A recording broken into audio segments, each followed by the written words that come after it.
તો મિત્રો આજના વિડીયોમાં આપણે ધોરણ 6 ગણિતમાં જે નવું પુસ્તક આવ્યું છે 2026નું એની અંદર પહેલો પાઠ જોઈ રહ્યા છીએ। એની અંદર આ એક્ટિવિટી 1.5 આકારોમાં પેટર્ન્સ ઇન શેપ્સ આ જોઈએ છીએ। તો સ્ટાર્ટ કરીએ આપણે।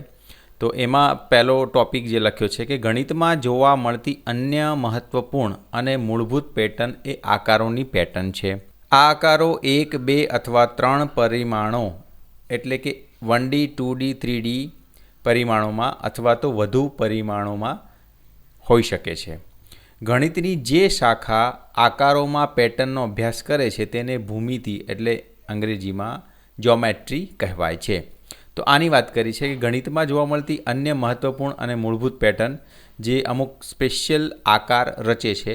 તો એની અંદર જો 1D એક પરિમાણ અને 2D એટલે 2 ડાયમેન્શનલ જે કહેવાય અને 3 ડાયમેન્શનલ 3 પરિમાણમાં જોવા મળે છે એની વાત કરી છે। તો આગળ જોઈએ આકાર શ્રેણીઓ શેપ સિક્વન્સીસ એ ગણિતશાસ્ત્રીઓ દ્વારા અભ્યાસ કરાતી આકાર પેટર્નનો એક મહત્વપૂર્ણ પ્રકાર છે। ગણિતમાં અભ્યાસ કરવામાં આવેલી કેટલીક ચાવીરૂપ આકાર શ્રેણીઓ કોષ્ટક 3માં દર્શાવેલ છે। તો આ કોષ્ટક 3 તમને આપેલું છે, જુઓ અહીંયા જેમ કે ત્રિકોણ, ચતુષ્કોણ, પંચકોણ, ષટકોણ, સપ્તકોણ, અષ્ટકોણ, નવકોણ અને દસકોણ। તો આ નિયમિત બહુકોણ કહેવાય। આ બધા જ જે છે એને નિયમિત બહુકોણ કહેવામાં આવે છે, જેને ઇંગ્લિશમાં અંગ્રેજીમાં રેગ્યુલર પોલિગોન કહેવાય છે। તો કેમ રેગ્યુલર કહેવાય છે? જુઓ આ ત્રિકોણ છે એની અંદર 3 ખૂણા અને 3 બાજુઓ, ચતુષ્કોણમાં 4 ખૂણા 4 બાજુ, પંચકોણમાં 5 ખૂણા 5 બાજુ, ષટકોણમાં 6 ખૂણા 6 બાજુ। તો આ રીતના એક સરખા વેમાં વધે છે એટલે એને નિયમિત બહુકોણ રેગ્યુલર પોલિગોન કહેવાય કે એની બધી બાજુમાં અને ખૂણામાં સરખી રીતના વધે છે। તો આ આપણે પેટર્ન જોઈ શકીએ છીએ। હવે આગળ વધીએ। હવે અહીંયા સંપૂર્ણ આલેખ કમ્પ્લીટ ગ્રાફ આપ્યો છે। તો K2 મતલબ 2 વર્ટાઇસીસ અથવા શું કહેવાય 2 બિંદુઓ એક લાઇનથી જોડાયેલા છે। હવે આ K3 મતલબ 3 બિંદુઓ એકબીજા સાથે જોડાયેલા છે। 4 બિંદુ K4 એટલે 4 બિંદુઓ એકબીજા સાથે જોડાયેલા છે। અને અહીંયા મહત્વપૂર્ણ વાત એ છે કે જેમ કે આ બિંદુની વાત કરીએ તો એ દરેકે બિંદુ સાથે જોડાયેલા છે આ એક લાઈન દ્વારા। તો આ એક મહત્ત્વની વાત। જેમ કે K5 તો 5 બિંદુઓ જોડાયેલા છે લાઈન દ્વારા। અહીંયા K6 એટલે 6 બિંદુઓ જોડાયેલા છે। તો આવા જે ગ્રાફ્સ છે એને કહેવાય છે કમ્પ્લીટ ગ્રાફ અથવા તો સંપૂર્ણ આલેખ કહેવામાં આવે છે। હવે નીચે ચોરસની વાત કરીએ તો એકબીજા પર ગોઠવાયેલા ચોરસ અહીંયા એક છે, તો એકબીજા ઉપર ગોઠવાયેલા અહીંયા 2 બાય 2 એટલે 4 પેટર્ન બને છે। અહીંયા 3 બાય 3 એટલે 9 ચોરસ આપણે જોઈ શકીએ છીએ। અહીંયા 4 બાય 4 એટલે 16 જોઈ શકીએ છીએ। 5 બાય 5 25। તો આ એક સરખા વેમાં વધે છે જેને ચોરસ શ્રેણી ટાઈપમાં પણ ઓળખી શકાય, વર્ગ સંખ્યાઓ એ પણ કહી શકાય। હવે આગળ એક આકાર જોઈશું એકબીજા પર ગોઠવેલા ત્રિકોણ। તો અહીંયા એક છે, પછી એના ઉપર બીજા ગોઠવેલા છે, તો આગળ આ રીતના વધે છે। તો આ એકબીજા પર ગોઠવેલા ત્રિકોણોની રચના આપણે જોઈ શકીએ છીએ। હવે અહીંયા કોચ હિમકણ સ્નો ફ્લેક એ જોઈ શકાય છે। તો અહીંયા તો આપણને ખબર પડે ને મિત્રો આ ત્રિકોણોમાં કે એક છે એમાં જુઓ બેઝ આધાર એક છે, અહીંયા 2 થયા આધાર, અહીંયા 3 થયા, અહીંયા 4 આધાર થયા, અહીંયા 5 આધાર થયા। તો એ રીતના વધે છે। હવે વાત કરીએ કોચ હિમકણ, હા એની વાત કરીએ તો અહીંયા જુઓ અહીંયા પહેલાં ત્રિકોણ આપ્યો હતો, પછી એમાંથી આ રચના કેમ બની જુઓ તો અહીંયા જે આ લાઈન છે એમાં એક બીજો ત્રિકોણ જેવી જુઓ આ રચના એ બની, પછી આ લાઈન છે એમાં પણ આ ત્રિકોણ જેવી રચના બનાવી બહારની સાઈડ। હવે અહીંયા આ લાઈન જે હતી એમાં પણ અહીંયા આ રચના બની, એ રીતના રચાયો। આગળની શ્રેણીમાં જુઓ કે જેમ કે આ ભાગ છે તો એમાં પણ બધી બાજુઓમાં આ રીતના ત્રિકોણ જેવી રચના બનતી જાય છે। તો આ પેટર્ન આગળ વધે છે। તો એમાં ફરીથી આ જે ભાગ છે એમાં નાના નાના ભાગમાં ત્રિકોણ આ રીતના બહારની સાઈડ ત્રિકોણ રચના બનતી જાય છે। તો આ જે પેટર્ન છે એને કોચ હિમકણ કોચ સ્નો ફ્લેક કહેવામાં આવે છે।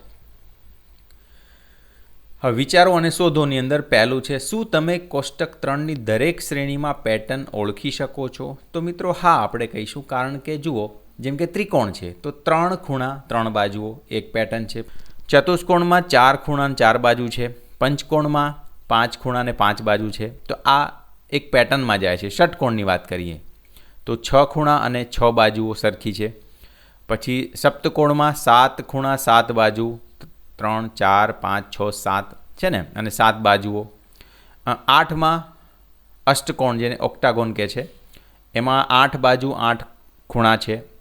9 કોણમાં 9 ખૂણા 9 બાજુ છે. 10 કોણમાં 10 ખૂણા 10 બાજુ છે. તો આ રીતના એ નિયમિત બહુકોણમાં વધે છે. એ આપણે પેટર્ન જોઈ શકીએ છીએ. હવે આગળના આકારોની વાત કરીએ તો અહીંયા તમને જોવાય છે સંપૂર્ણ આલેખ, કમ્પ્લીટ ગ્રાફ. એ તો આપણે પેટર્ન સમજીને અહીંયા 2 બિંદુઓ એક લાઇનથી જોડાયેલી છે. અહીંયા 3 બિંદુઓ એકબીજાથી લાઇનથી જોડાયેલા છે. 4 બિંદુઓ એકબીજાથી લાઇનથી જોડાયેલા છે. 5 બિંદુઓ એ પણ એકબીજાથી લાઇનથી જોડાયેલા છે. અને હા, એક બિંદુ બધી જ અહીંયા મિત્રો જોઈ શકો છો કે એક જે બિંદુ છે ને એ બાકીના જે દરેક બિંદુ છે, જેમ કે આમાં 1 2 3 4, એ બધા સાથે જોડાશે લાઇનથી. એ યાદ રાખવાનું. જેમ કે આ બિંદુ છે, આની જોડે જોડાયું, આની જોડે અને આની જોડે અને આની જોડે. તો આ એક કમ્પ્લીટ પેટર્ન સમજવી પડે. K6માં પણ એવું છે. આપણે આ બિંદુ લઈ લો તો એ આના જોડે, પછી અહીંયા સામે અને અહીંયા અને અહીંયા. મતલબ કે એક બિંદુ બાકીના 5 જોડે લાઇન દ્વારા જોડાયેલું છે. તો એને જ કહેવાય છે સંપૂર્ણ આલેખ. તો આ પેટર્ન આપણે જોઈ શકીએ છીએ. અહીંયા એકબીજા પર ગોઠવેલા ચોરસ. અહીંયા એક ચોરસ છે, અહીંયા નીચે 2 અને ઉપર 2, એટલે 2 દૂની 4. અહીંયા 3 અને આ રીતના 3, એટલે 3 3ની જાળી જોઈએ તો 3x3 એટલે 9 ચોરસ દેખાય છે. તો અહીંયા પણ એક પેટર્ન જોવાય છે કે એક વર્ગ સંખ્યાના દ્રષ્ટિકોણથી એ વધે છે. એટલે કહી શકાય કે વર્ગ સંખ્યા જે છે એ વેમાં વધે છે. અહીંયા 5x5 છે, આમ 5 રો છે ને 5 કોલમ છે, તો એ 25 થશે. 1 2 3 4 5, બીજા 5 10, આ બીજા 10 20 અને નીચે 5 બીજા 25. તો આવી રીતના આપણે એમાં પેટર્ન જોઈ શકીએ છીએ. હવે આગળ વાત કરીએ એકબીજા પર ગોઠવેલા ત્રિકોણ. તો એ તો આપણે સમજ્યા. જો અહીંયા એક ત્રિકોણ, એમાં એક જ બેઝ એટલે કે આધાર છે. અહીંયા 2 બેઝ થયા, 2 આધાર. અહીંયા 3 આધાર થયા. તો આ રીતના વેમાં ગ્રોથ થાય છે ત્રિકોણમાં, આ એકબીજા પર ગોઠવેલા ત્રિકોણ. હવે કોચ હિમકોણ એ પણ આપણે કોચ હિમકણ એ આપણે સમજ્યા કે આ લાઈન છે, એમાં એક આ રીતના બહારની સાઈડ ત્રિકોણ જેવી રચના બને છે. આ લાઈનમાં પણ આ બને છે, અને આ લાઈન જે છે એમાં પણ આ ત્રિકોણ જેવી બહારની સાઈડ એક રચના બને. મતલબ જેટલી લાઈન છે એમાં એક ત્રિકોણની બહારની સાઈડ આવો જે ખૂણો કહેવાય એ આપણે બનાવીએ છીએ. હવે એવી જ રીતના જુઓ, આ જેમ કે આ છે તો એમાં આ એક લાઈન છે, તો એની અંદર આ આપણે એપ્લાય કર્યું, પછી આ છે એની અંદર એપ્લાય કર્યું. તો આ રીતના વધતી જશે પેટર્ન. જેટલી લાઈન છે એક લાઈનની અંદર આવો બહારની સાઈડ આવો જે કહેવાય ને ત્રિકોણ એ બનાવીએ છીએ આકાર. તો એ જે પેટર્ન આપણે અહીં જોઈ શકીએ છીએ એને કહેવાય છે કોચ હિમકણ. હવે આગળ જોઈએ, તમારી નોટબુકમાં કોષ્ટક 3ની દરેક શ્રેણીની ફરીથી દોરવાનો પ્રયાસ કરો. શું તમે દરેક શ્રેણીમાં પછીનો આકાર દોરી શકો છો? શા માટે અથવા શા માટે નહીં?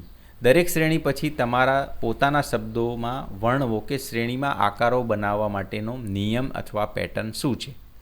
તો જોઈએ, હવે જોઈ શકાય છે કે આ તો આપણને કોષ્ટકમાં 10 કોણ સુધી આપ્યા હતા, તો એ તો આપણે દોરી શકીએ છીએ. હવે આગળનો જે છે, તો એની આગળનો જે 11મો છે એ કઈ રીતના રચાશે. તો આપણે કીધું ને કે એમાં 11 બાજુ ને 11 ખૂણા બનાવવા પડે. તો અહીંયા 11 બાજુ આપણે આ રીતના અને 11 ખૂણા બનાવી દીધા છે. તો નિયમ શું છે? દરેક પગલે આકારમાં એક નવી બાજુ અને એક નવો ખૂણો ઉમેરવો.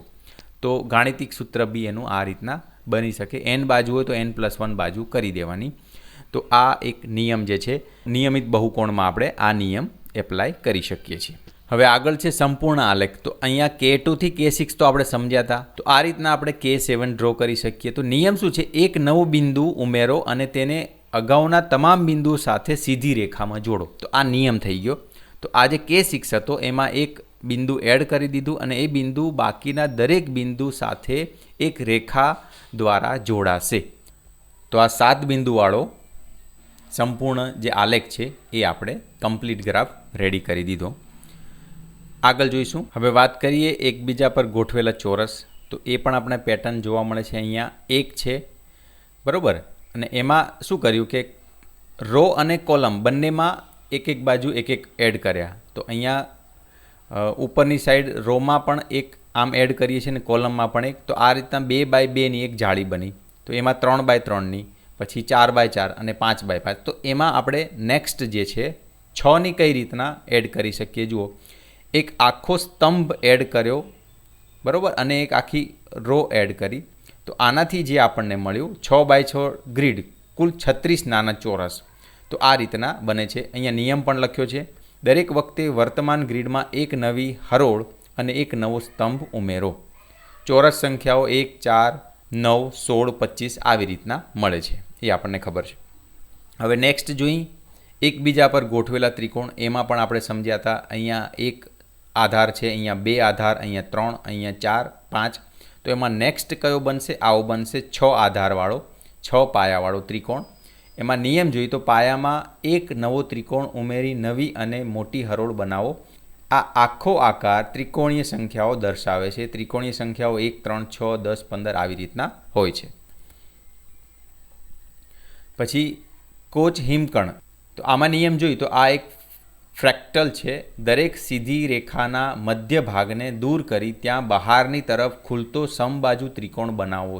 તો આ એક નિયમ છે. જેમ કે આ એક લાઈન હતી, તો એમાં આપણે આ રીતના દરેક લાઈનમાં એડ કરતા જઈએ છીએ. જેમ કે આ આકારમાં આપણે જોઈ શકીએ છીએ કે આ બાજુ લાઈન હતી, તો એમાં બહારની સાઈડ એક ત્રિકોણ એડ કર્યો, આ બાજુની લાઈનમાં એડ કર્યો, પછી આ લાઈનમાં એડ કર્યો. હવે અહીંયા પાછા આમાં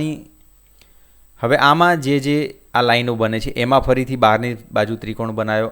આમાં જ્યાં લાઈન બને છે એમાં આપણે બહારની બાજુ ત્રિકોણ બનાવ્યો. તો આ આગળ જતાં બહુ કોમ્પ્લિકેટેડ થઈ જશે મિત્રો, આપણે કદાચ એને દોરી પણ નહીં શકીએ. પણ આ રીતની પેટર્ન આપણને સમજાય છે કે જેમાં પણ લાઈન હોય ત્યાં બહારની બાજુ આવો આપણે એક સમબાજુ ત્રિકોણ એડ કરી દઈએ છીએ. તો એ રીતની પેટર્ન આપણે જોઈ શકીએ છીએ. હવે નિષ્કર્ષ શું કાઢી શકીએ? સરળ નિયમોમાંથી અનંત જટિલતા. તો આ રીતની નિયમ આપણે અહીંયા એક સમરી જે કહેવાય નિષ્કર્ષ એ આપી શકીએ છીએ. તો મિત્રો આ રીતના એકદમ સરળ ભાષામાં AI ઇમેજનો યુઝ કરીને તમને આ ટૉપિક સમજાવ્યો. તો આ વિડીયો તમને કેવો લાગ્યો અચૂક કહેશો, અને હજુ સુધી જો આપણી ચેનલને તમે સબસ્ક્રાઈબ ના કરી હોય તો કરી દેજો. અને મહત્ત્વપૂર્ણ વાત કે તમે જ્યારે વિડીયોને લાઇક કરો છો ત્યારે નીચે હાઇપનો ઓપ્શન આવે છે, એ કરી દેવું. એ કરવાથી આ વિડીયો મેક્સિમમ લોકો સુધી પહોંચી શકે છે અને મેક્સિમમ લોકો આનો લાભ લઈ શકે છે. ધન્યવાદ.